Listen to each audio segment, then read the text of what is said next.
Hello once more for the day of Sunday. This is Presentation Sunday around my house today. Well, I made a video of them Westinghouse reel-to-reels the other day, and I mentioned that I was going to go to a garage sale, a primitive sale, the day after.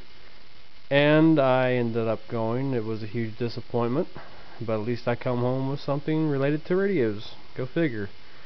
I come home with this one.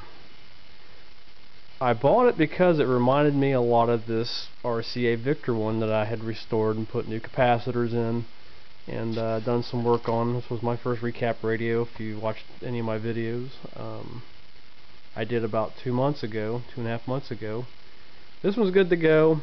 Just gotta clean the cabinet up, get the paint off the cabinet, you know. If you watch my videos enough, you know the spiel on that. But other than that, it's good to go. But it reminded me of this one, you know, with the large tuning dial and the volume knob. I thought it was pretty similar till I got home and I put them side by side. I was like, damn, you know, they're nowhere close. But it made me wonder with this one I bought. This is a General Electric transistor, solid state, and it is a model T1150B, and it's a date code of 2741.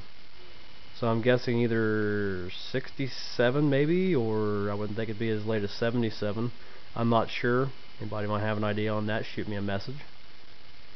The radio itself works pretty good. I didn't do anything to this.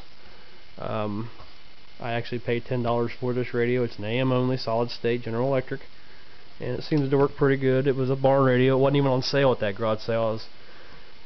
I got a story for that when I get done showing you this. Type of scenario is going to happen, and that could happen basically anytime that you're... It was easier in the early 90s than it is today. Outlets cover baseball, and they look at attendance, and they will say, look, I don't know how much people in Cincinnati...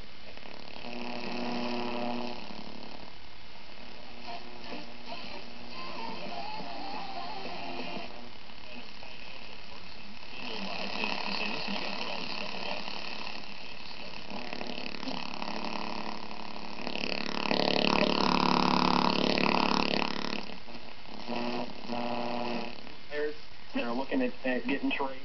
Don't really know what's causing interference today, but it's pretty nasty. Let's flip this around and look at the other side.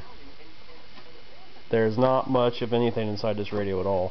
Makes me wonder if this was actually built as a tube chassis cabinet, because the RCA Victor, this radio, has actually got a circuit board that goes from, I think, from this direction up or this direction down, one or the other, but the whole cabinet is the circuit board, whereas this one here, all you got your variable capacitor, your electrolytics, an audio transformer, and a few transistors and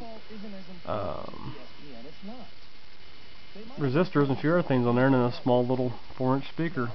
I mean, the cabinet is empty, absolutely empty. This radio is going to end up getting a complete cleaning. I'm going to scrub her down. It's dirty. I've wiped it off to make it look a little bit better. But yeah, this radio wasn't even for sale when I went to that garage sale. And I found that people tend to get upset with you when you tell them that their junk's not worth what they think it is. The same person that I bought this off of also had a Silvertone made by Sears. The date was 1938 on the bottom, and she went $25 for it. Well, if they needed a new line cord, all new dial cord, complete, I mean, ground up rebuild. It was in horrible shape, horrible with a capital H, and she still wanted $25, and I told her I'd give her $5 for it. Needless to say, she got pissed. I had an auctioneer and 2 appraisers look at that, and they said it's worth $25. I said, yeah, maybe in the restored condition, starting in the restored condition.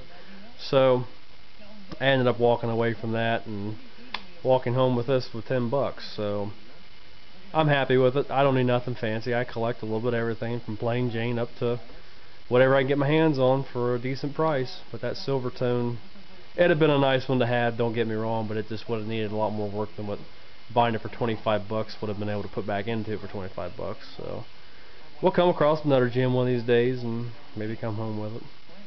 Thank you for watching.